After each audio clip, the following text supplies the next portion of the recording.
আসসালামু আলাইকুম, সবাই কেমন আছেন? আশা করছি আল্লাহর রহমতে ভালো আছেন। আমিও আলহামদুলিল্লাহ ভালো আছি।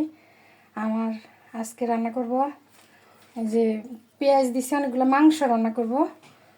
4-5টা পেঁয়াজ কাইটা নিছি, আর এখানে হয়েছে টমেটো দিছি 2টা, আর এখানে ময় মশলা এই যে গোলমরিচ আছে, ধনিয়া, জিরা, আদা রসুন পেস্ট, তারপরে হয়েছে মরিচের গুঁড়া, এটা লবণ, হলুদ, তারপরে দারচিনি, এলাচ, লং, এগুলো সব মশলা এখানে পেঁয়াজ আর টমেটো কাটা আছে এখানে দিয়ে এই সব একসাথে দিয়ে দিব। এগুলো সব হাতে মাখাবো।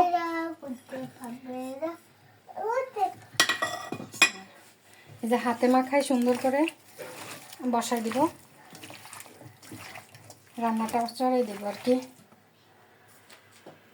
এই যে তেল দিয়ে দিলাম, বেশ খানিক তেল দিব।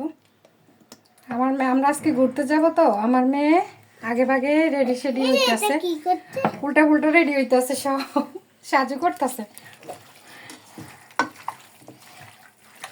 এটা আমাদের দুপুরের খাবার। আমরা ঘুরতে যাব রাত্রে। আমাদের বার্সেলোনাটা অনেক সুন্দর করে সাজেছে, দেখবো আবার একটু ঘুরবো মেরে নিয়ে। এই যে আমি রান্নাটা চড়াই দিতেছি, এই যে এখানে বসা দিচ্ছি।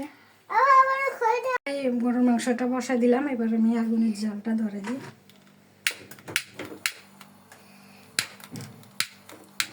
এই যে ধরলাম, ঢাকনাটা দিয়ে দিলাম, কষানো হোক।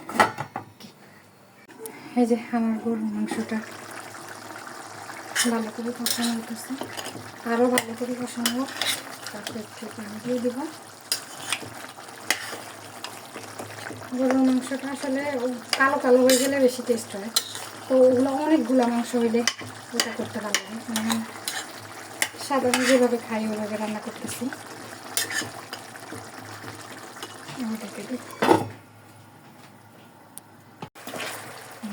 আমার মাংসটা ভালো করে সিদ্ধ কষানো শেষ, একটু পানি দিয়ে দেবো।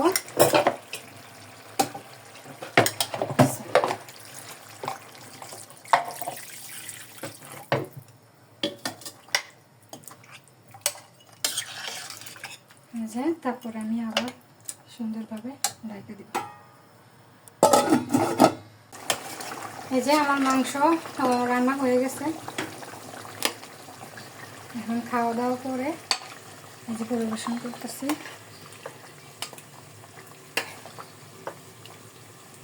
খাওয়া দাওয়া করার পালা,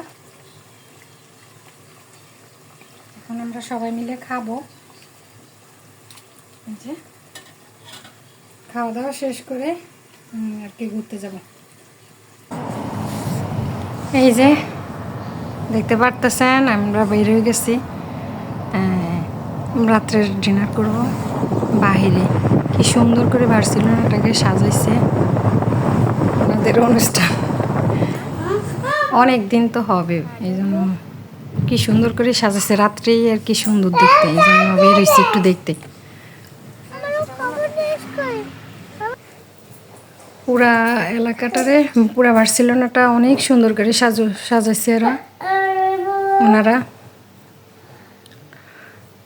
তা আমরা বের হয়েছি আর কি, একটু ঘোরাঘুরি করব আর একটু খাওয়া দাওয়া করব। আমরা চলে আসছি এই যে কর্দোবা রেস্টুরেন্ট, এখানে বার্সেলোনার অনেক ফেমাস রেস্টুরেন্ট। আপনারা সবাই ভালো থাকবেন, যেসব দাদা বৌদি ভাই বোন আমার ভিডিও দেখেন, সবাইকে অনেক ধন্যবাদ। আল্লাহ হাফেজ।